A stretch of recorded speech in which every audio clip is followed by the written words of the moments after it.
Deep Cuts. Hello and welcome to Deep Cuts Live. My name is Damian Rodriguez, bringing you the latest and greatest in new music and entertainment from all across the internet. Starting in 2015, Hello Stranger is a Los Angeles alt-rock band that expertly straddles the line between heavy, circle pit-inducing metal riffs and soft, nostalgic, daydreamy melodies. Their debut album, Long Division, is out now. Please join me in welcoming Hello Stranger to the Deep Cuts Live stage. Hello, strangers. Hello. Thank you so much for being here today. Yeah, and thanks for having let's us. go ahead and meet you guys. Guy that I've never met before. What's your name? I'm Sam. I'm one of the two Sams in the band, and I'm from Chicago, Illinois, and I sing and I play a little guitar. I'm the other Sam. I'm from upstate New York. I play guitars, several guitars, and I sing backup vocals. I'm Daniel. I'm the drummer from Palmdale, California, and I just drum. That's it. I'm Doug. I'm from Connecticut, and I play bass. Very cool. How did the band come together? Sam and I were college roommates, but the first, band rehearsal, Daniel and I just met up on Craigslist. I moved out here after college and met this random drummer online. I'd put up an ad for, for a band or what, I don't even know what I said. I said, you have to like Game of Thrones and you have to be a nice dude. Right. And we just met up at a place called Exposition Studios, and it was a great time. It's true. We've not left there either. Still there. I met you guys at Exposition too. Yeah. Because for your first album and for some of your early music videos, there's only 3 of you, right? Right. Yeah. So the album we recorded just as a trio. Yeah. The one great thing about joining them is that they had a full feature album on Spotify, and so I knew exactly what they were about when I joined and got to audition. So that was amazing, but I'm really looking forward to getting on some recordings myself in the near future. What did you think when you first heard the sound and the Spotify album? Well, before the sound, I saw the ad and I thought they were like getting hacked or something. I was like, why would a band with a legitimate album, why would they be looking for a bass player? They have a bass player, and like Sam was all over everything. I was like, this seems really weird, right? But the sound was really cool, and it had a lot of different rock styles that caught my ear. So when they got back to me and they were real, that was amazing. That was cool. Yeah, and we were it was unexpected for us too, because we're like, who's gonna want to join in with a band that already has a whole album, and you're just gonna have to play that stuff too. But Doug came in and really made it his own. He showed up first day and knew every song on the record, which was incredible. Yeah, Prepared. So a good audition, to say the least. And and we're working on some new stuff that is really fun to write with Doug. When I first heard Long Division, I was torn halfway between devil horns and, oh, look at that adorable kitten. Was that the sound that you were going for when you recorded Long Division, or what kind of sound were you trying to create with Hello Stranger? Yeah, so I think personally, I always liked bands like Muse, Green Day, Radiohead that just played tons of different styles, because it's so boring if you just, hey, we only play, whatever, reggae, or not to look down on reggae. We love reggae. Reggae's fantastic. It's cool to mix it up and go between styles. It keeps it more interesting for us. So I think we were looking just to kind of throw our influences together and see what came out. Yeah, that's one of the things that I liked about Sam's songwriting so much, is that no two songs, and especially that first record, sound the same. You really can't pick one out and say it's similar to something else. I too was trying to move away from reggae. I was just trying to follow along with his style. He actually has a pretty unique style where not only does every song sound different, but every part in every song sounds dramatically different than the last. Throwing stuff at a wall and Exactly. It's a spaghetti style of songwriting. Exactly. Yeah. Right. We're going to hear a song in just a few minutes that is, quite frankly, my personal favorite song. It is called The Flood. It gets the crowd going. I just love it.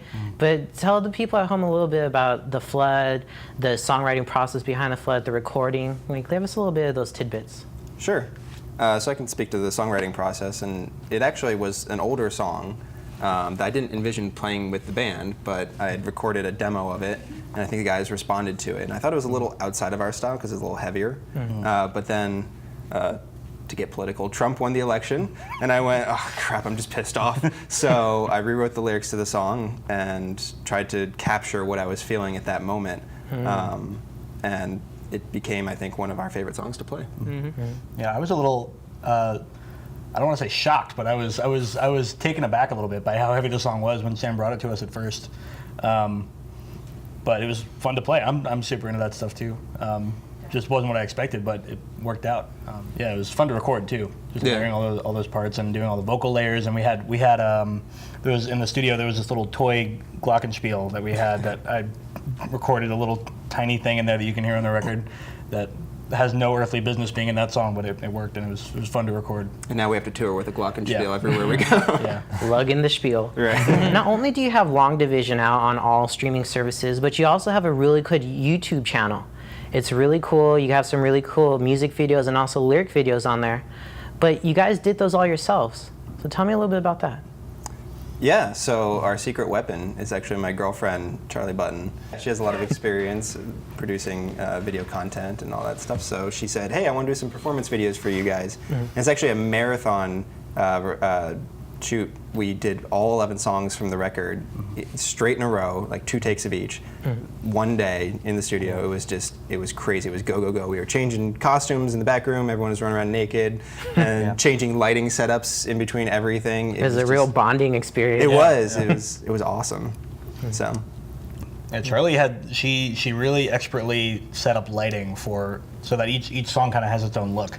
So you can kind of tell that we're in the same place for each song, but each one definitely has its own kind of own image. And its own feel to it too. Yeah, we even switched out the bass for between songs because Sam had one and I had mine, and mine was a little more mellow, and his is kind of like dark and flashy, and so we switched it out a couple times. So we rotated and it was a lot of fun. How important is it, besides out of necessity, for bands in this day and age to be involved in every part of the music business?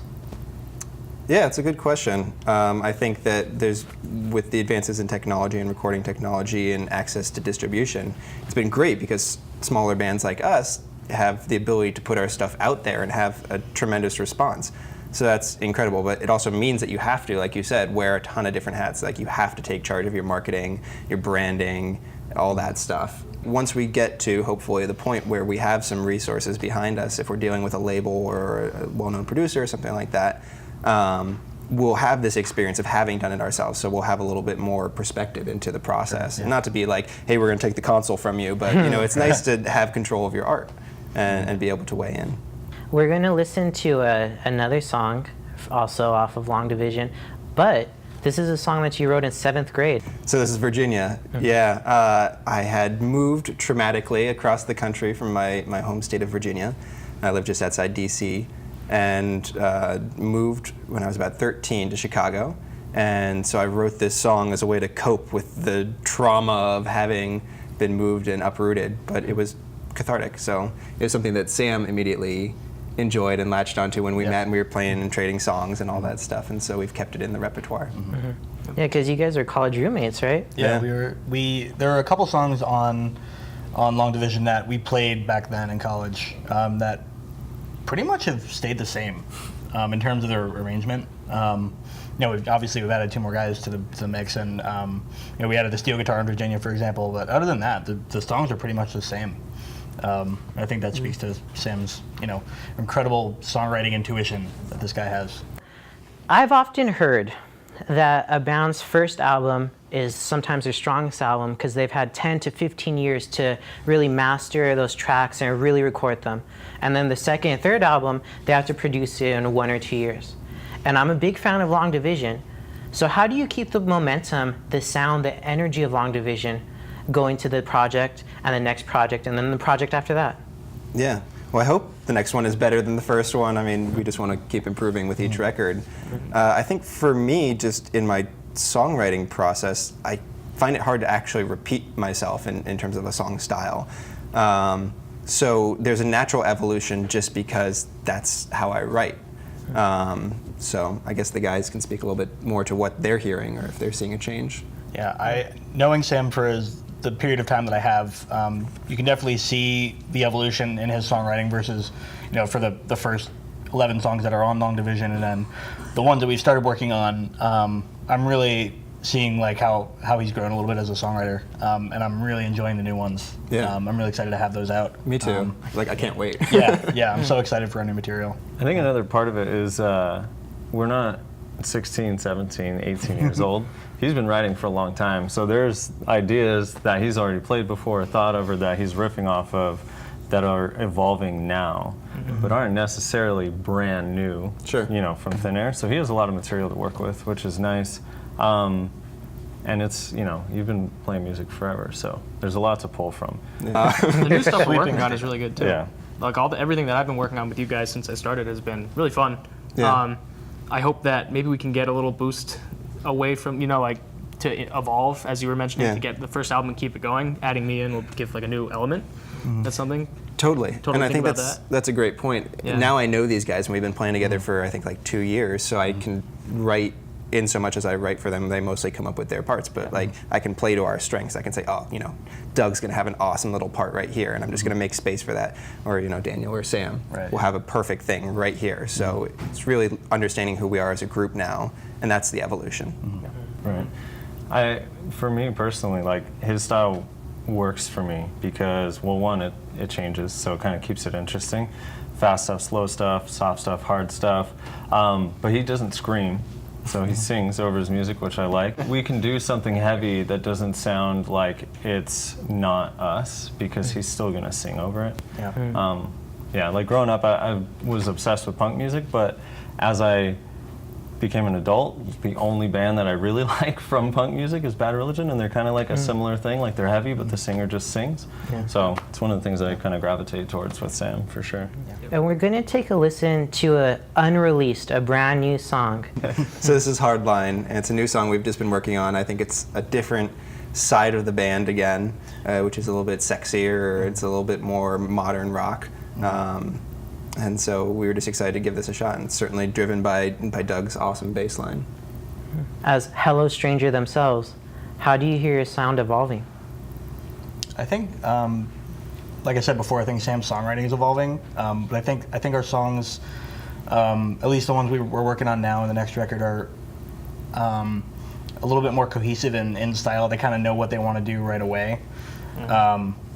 Which is not to say the songs on Long Division don't do that. It's more, you know, that you kind of know what's going to happen, and that's not a bad thing necessarily. For me, anyway, I think they feel more focused in terms of style, but they still maintain that diversity between styles that we hear on Long Division, and I'm really excited to hear how this record turns out because of that. So, Yeah. Thank you for watching Deep Cuts Live.